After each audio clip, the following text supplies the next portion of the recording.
Hey Alex, is that you? Hey, I wanted to get a hold of you. I'm down here in Kansas. I took the jet down here, and this particular customer has really got a great program going.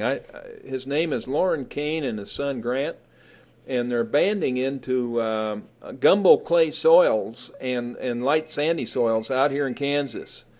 And I thought you'd be really interested, so I'm going to shoot you the video, and you can watch what's going on. And here we're going into established winter wheat. Take a look at this, Alex. What do you think? Well, I'm thinking that's looks like it's dry conditions. What's the weather out there like?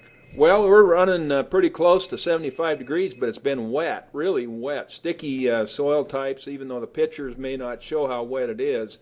They're super saturated on this gumbo clay. We're going to go right into established corn right now in a corn rotation, and boy, that stuff is sticky. What kind of a tractor do you have there, Guy? Oh, it's about 250 ponies, and it's that big IVT tractor from Deere. And boy, when you start going 12 and a half miles an hour, you can't believe it. Those telephone poles look like fence posts. And I'm looking at the discs here. What unit is that you've got running? Oh, that's the Mustang. That is 3/8 Coulter blades, 3/8 thick, single-edged, and 24-inch diameter. And it's in triplex injection, so we can actually run different orifice sizes. We can run humic acid, make a beautiful TAPPS column with this particular unit. But boy, you ought to see this thing cook at 12 and a half miles an hour. It's something else. Well, it looks like you've got some greenery out there. Now, this is winter wheat, and what do you got to say about that? Well, it's a crop that just about blew away. It had a bad fall start, you know, the drought on the Great Plains last year. But we're out there salvaging it, and I think we got potential for 35 bushel winter wheat, you know, and of course at these prices and only spending $15 an acre for nutrients. That's all we're going to spend. We're banding right into it, and if it doesn't make, it's no big loss. We'll give her a try again. So that's the story of winter wheat. You roll the dice twice, and you're constantly losing it. It's a crop that's got 9 lives. But we're happy. I mean, it's working good. Can you tell me a little bit more about the P51 Mustang? Yeah, it has oil-running blades, oil hubs that carry the load, 3,300 pounds. It was from the X16 design that ran very successfully at speeds to 15 miles an hour. Now, this opener swivels, and it has no closing wheel, you might notice. And then, of course, all the lines are protected in spiralite, so we can fly through sunflower stalks and corn stalks without damaging the lines. And the injector foot just cruises right into the slot. It doesn't run deep, and that's the secret. It just runs about 2 inches below the line, and on top of that, we're starting to see some real great results with the bands at about 5 to 6 inches is about how we have it set. So we're trying to keep everything as simple as possible and yet very durable. Joe Parsons is with me, and he's been adjusting the openers. And gosh darn, he's a good guy. We really like him, and Grant and Lauren Kane have actually built this toolbar up this last winter. So, yeah, I'm pretty happy. What are you learning up there? Well, I have another question for you. How are the farmers the producers that are running this machine, how are they feeling about it? Is it something that they're adapting to very easily? Oh, it's a slam dunk in winter wheat. I mean, this just works. And we've been practicing this in Kansas almost on 10 years now. Tom Shute at Smith Center, Lane Devlin, Smith Center, out there at Colby, Kansas, down around Hugoton, Kansas. We've been doing it in established winter wheat. Ben McClure, Kramer Seed Company, on to Amarillo.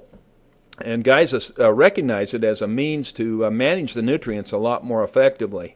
One of the problems, of course, is gumbo clay. And every now and then you got these little pockets on the Great Plains that have gumbo. And Lauren's been raising 250 bushel corn on this gumbo. And man, it is a test when it's wet. So we have high hopes in gumbo clay, and I think we're pretty optimistic about how it's going. The opener certainly has brought on a lot of interest from other people in the area, and I think we'll be seeing a lot more of it. Well, this is really great, Guy. This is very a cool video here, and so we're talking acreage here. How much is a farmer going to be able to make or save per acre by running this system? Well, in Lauren's case, we think he's going to net out about 60 to 70 more net an acre, with about a $15 investment of the nutrients. So it does give him a lot of options, and net dollars is what it's about. And TAPPS formulation under center pivots, Montgomery, 150 more net dollars an acre. Up in the Palouse country, they're getting 150 more net with Exactrix high-speed single-disc toolbars and going into established crop. And I think this toolbar is headed for side dressing corn, by the way. I was talking to a producer over in around Bucyrus, Kansas, and I think he's going to rent this machine yet this spring and maybe side dress some established corn stands. Corn's just poking out of the ground, doesn't throw much dirt, run at 12 mile an hour, cover about 44 acres an hour when you do that. So looking forward to moving this toolbar around a little bit. Now, I understand that these are custom toolbars, that you can make those any length that you want. What are some of the well, I know you've got a reputation for building the longest toolbar ever. What are your limitations on this one? Oh, I think it's the tractor, but see, everything's so peaked out on this machine because it can deliver those nutrients at high speed, and you can cover 44 acres an hour. Well, geez, 30 feet's great, 40 feet's fine, but man, going to 60 feet, 80 feet, 120, I don't think it's necessary. I think we just run them fast and run with big tanks so you can stay in the tractor seat. And 30 is a great increment for 60 and 90 foot planters, and 40 is great for 40 and 80. So I think this is it. This tool has a lot of pre-plant capability as well as side dressing capability in corn. And when we start looking at wheat, what we can do in wheat, man, it's really wide open. Well, thank you, Guy. I sure appreciate the call, and looking forward to your next report. Send your wife down next time. She's a lot more attractive than you, Alex. Thank you, Guy. I'll let her know that. Thank you. Talk to you soon. Bye-bye.